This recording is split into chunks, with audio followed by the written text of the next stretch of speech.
How many people here have ever micromanaged? Okay. How many people here have ever been micromanaged? Okay. You know what I mean? Like overdoing it and doing too much. And I was working with a leader in business who kind of couldn't be hands-off, couldn't delegate, and was micromanaging and was falling apart. He had to, through some coaching, he had to let go. And what happened is he had 3 responses from his people. When he finally said, I can't do it all, I need to let go and stop controlling everything, because it was basically a control issue. The 3 responses from 3 different types of people that were working for him were as follows. One group said, thank you, now we can operate. I got a full court game, I can be free and autonomous, and you trust me enough, I'm going to produce. And it was a wonderful response. There was a second group that was like, I'm kind of out of my comfort zone. I don't like you nagging, but I also don't like, having my own structure. And they kind of showed up. It helped them. It stretched them out of their comfort zone. It made them produce more because they weren't used to making own decisions. They were fine. And there was a third group that said, whoopee, mom's gone, we can have a party. And they didn't do very well because they needed some managing, and they were kind of against the structure, and they took advantage of that. And as we say in business, what happened was they found an opportunity to make another organization successful.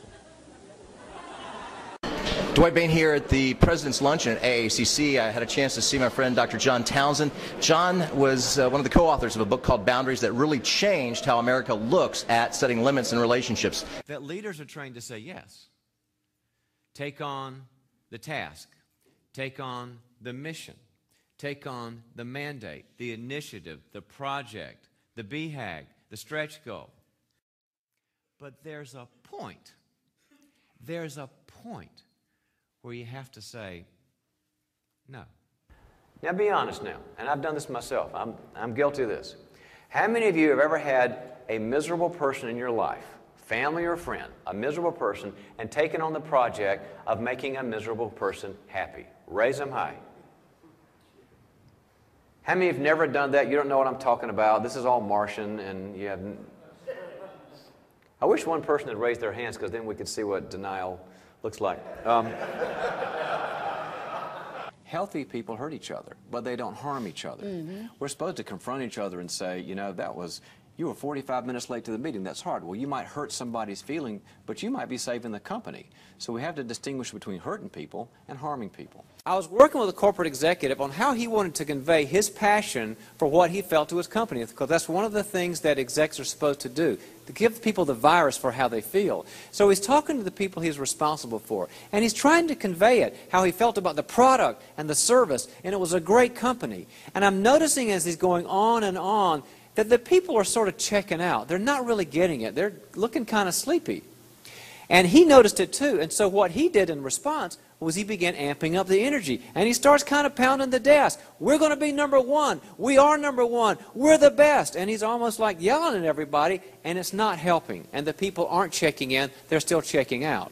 Well, as a consultant, I pulled him over to a sidebar, and I said, I think you need to land the plane here. And he said, what do you mean, land the plane? I said, well, the people aren't hearing you because you are not listening to what they need to hear, to say. He said, what do you mean? I said, well, passion is one thing, but people need to be drawn out as to how they feel and their context and what their struggles are and what they want and what they desire. They can't really hear your passion until they know that you have heard them. Leaders are the most isolated people in the world. And I know that sounds strange, because you're surrounded with people, but they're the most isolated people in the world. And here's why. Because leaders, when they're around people, are sourcing others, directing and guiding and managing and supporting and developing and strategizing and structuring and all that great stuff you're supposed to do with people you're trying to envision and prepare, right? You're sourcing. Is sourcing input or output? Sourcing is output. It's necessary. It's good. It's what leadership's about. But it's output. And my experience with leaders is that, like a magnet, you guys gravitate toward the output sourcing relationships and do not have the input relationships.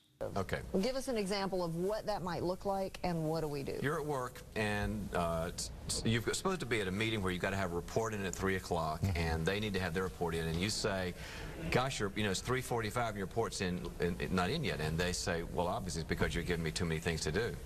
And they throw it back on you, or they say, well, I'm the hardest working person here, don't you give me a break. And all of a sudden you start realizing they're not going to take a lot of ownership over the problem. That's manipulation when they don't take ownership.